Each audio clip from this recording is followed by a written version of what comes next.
That's already part of the contingencies. Kasi hindi naman natin madi-deny na napaka-high profile ni PRRD. Ito na nga, may preparation na may probability na lalabas itong order na to. On my part, lalabas ang Pero order na to. sabi, nung unang hearing ni Secretary John Vic, na chismis lang naman, magde-deploy ka sa chismis lamang?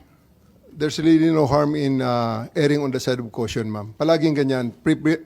Prevent after the prediction. We prevent whatever. Kaya palaging predict yan ang scanning the operational environment, threat assessments, So wala preparation, talagang IPB. plano. Pero sinabi mo, matagal ng plano yan. Alin ba talaga? The contingencies are there, ma'am.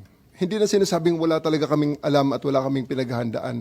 May contingencies tayo, ma'am. So it's always there. So you're part of the saying that PNP. it was just general contingency planning, Yes, ma'am. no specific incident was anticipated? Although, sinabi rin ninyo, anticipation ko na yan.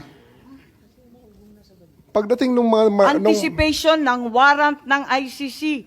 That's very specific po. Ma'am- Hindi siya generic contingency planning. Opo.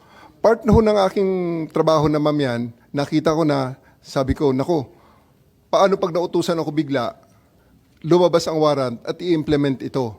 Nasa